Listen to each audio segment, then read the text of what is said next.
আয়াত ৩০।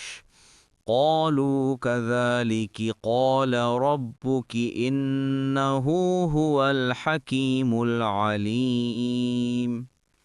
তারা বলল, আপনার রব এরূপই বলেছেন, নিশ্চয় তিনি প্রজ্ঞাময়, সর্বজ্ঞ।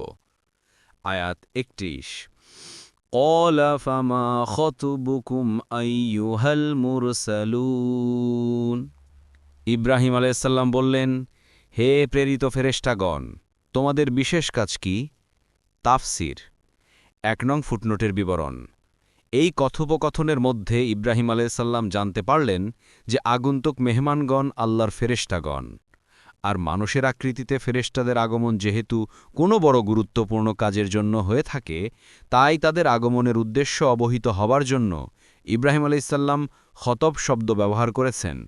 আরবি ভাষায় খতব শব্দটি কোনো মামুলি কাজের জন্য ব্যবহৃত হয় না, বরং কোনো বড় গুরুত্বপূর্ণ কাজ বুঝাতে ব্যবহৃত হয়। তিনি জিজ্ঞেস করলেন, আপনারা কি অভিযানে আগমন করেছেন?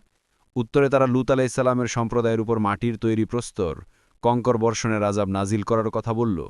দেখুন কুরতুবী, আত-তাহরির ওয়াত তানবীর।